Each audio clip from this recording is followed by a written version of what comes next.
Tamil cinema ரசிகர்கள் அனைவருக்கும் வணக்கம். தமிழ் சினிமாவில் இன்றைய தேதியில் ரிலீஸ் ஆகி ஓடுமா ஓடாதா அப்படின்ற கேள்விக்கு ஆளாயிருக்கிற 2 படத்தை பற்றி தாங்க இதில் பார்க்க போகிறோம். நாம் வீடியோக்குள்ளே போகிறதுக்கு முன்னாடி நம்மளோட சேனலை நீங்கள் சப்ஸ்கிரைப் பண்ணி வச்சுக்கோங்க.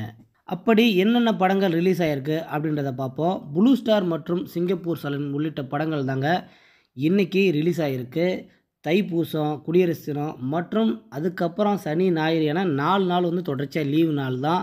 இந்த லீவு நாளில் இவ்வளோ பெரிய 4 நாள் கிடைச்சியுமே இதில் சொல்லிக்கொள்ளும்படியாக ஒரு பெரிய ஸ்டாரோடைய படமும் ரிலீஸ் ஆகலை. ஆனால் அப்படி ரிலீஸ் ஆகாத வாய்ப்பை இந்த 2 படங்களும் பயன்படுத்துமா இல்லையா அப்படின்ற போட்டி தான் தற்போது போயிட்டுருக்கு. இதற்கு தானே ஆசைப்பட்டாய், பாலகுமாரா, ஜுங்கா மற்றும் காஸ்மோரா, அன்பிற்கினியால் இது போன்ற படங்களை இயக்கிய டைரக்டர் கோகுல் அவருடைய இயக்கத்தில் உருவாகியிருக்கிற படம் தான் இந்த சிங்கப்பூர் சலூன். இந்த படத்தில் ஆர்ஜே பாலாஜி, மீனாட்சி சௌத்ரி, சத்யராஜ் போன்றவர் நடிச்சிருக்காங்க. இந்த படத்தினுடைய புக்கிங் வேலை எல்லாமே புக் மை ஷோவில் நடந்துக்கிட்டு தான் இருக்குது. ஆனால் இந்த படத்துக்கு போதிய வரவேற்பு நிச்சயமாக புக்கிங் வைஸ் பார்க்கும்போது எதுவுமே இல்லை அப்படின்ற தகவல் தான் கிடைச்சிருக்கு. அதாவது மினிமம் பர்சன்டேஜ் ஆஃப் பீப்புள் மட்டும்தான் இந்த படத்தை புக் பண்ணியிருக்கிறதாகவும், கிட்டத்தட்ட 90% இருக்கைகள் இன்னும் அதே பச்சை நிறத்தில் தான் இருக்குது அப்படின்ற தகவலும் கிடைச்சிருக்கு. மேலும் இந்த படத்தை கூடிய ப்ளூ ஸ்டார் அப்படின்ற அந்த படத்தினுடைய நிலைமை இருக்குது பார்த்தீங்களா, அது இருக்குது இதை விட ரொம்ப மோசம்னு சொல்லலாம். அந்தளவுக்கு ஆகிருக்கு. ஏன்னா இந்த படத்தை இன்ட்ரெஸ்ட் எடுத்து பார்க்குறதுக்கு ஆளே இல்லை போல். ஆன்லைனில் புக் பண்ணி பார்க்குற ஆளுங்களை நான் சொல்கிறேன். நிச்சயமாக இந்த 2 படங்களும் எந்த அளவுக்கு தேரப்போகுது அப்படின்ற சந்தேகம் ரொம்பவே அதிகமாக இருக்குது. இந்த கேப்பை பயன்படுத்தி யாராவது வேறு ஒரு ஸ்டாருடைய படம் வந்திருந்தால் நிச்சயமாக படுபோடு போட்டிருக்கோம் இந்த 4 நாள் லீவில் அப்படின்னு தான் நம்ம சொல்லணும்.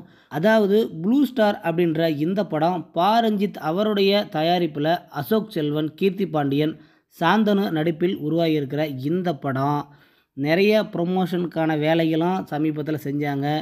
அதாவது இசை வெளியீட்டு நிகழ்ச்சியை நடத்துகிறாங்க. இப்படியெல்லாம் நடத்தியும் மேலும் இந்த படக்குழு அயோத்தி ராமர் கோயில் பற்றியும் மேலும் அதில் கலந்துக்கிட்ட ரஜினிகாந்த் பற்றியும் சர்ச்சைக்குரிய பல விஷயத்தை பேசியிருந்தாங்க.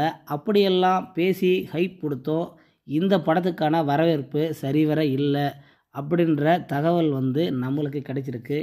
அதை நீங்கள் பார்க்கணுன்னு ஆசைப்பட்டீங்கன்னா நிச்சயமாக ஒவ்வொரு தியேட்டர்லேயும் புக்கிங் எவ்வளோ ஆயிருக்கு அப்படின்றத பார்த்தாலே உங்களுக்கு தெரியும்.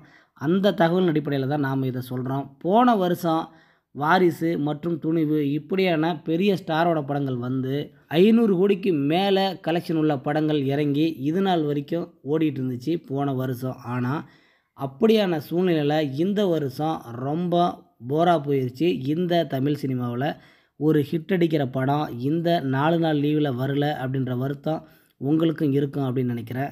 மேபி இந்த 2 படத்தில் உங்களுக்கு உண்மையிலுமே பிடிச்ச படங்கள் இது 2ல் ஏதாவது இருக்குது, இல்லை இந்த படம் தேராது அப்படின்றத நீங்கள் எதை சொல்ல விரும்புகிறீங்க அப்படின்றத நம்மளுடைய கமெண்ட் பாக்ஸில் பதிவு பண்ணுங்கள். தொடர்ச்சியாக நம்மளுடைய வீடியோவை பார்க்குறதுக்கு நம்மளோட சேனலை சப்ஸ்கிரைப் பண்ணி வச்சுக்கோங்க.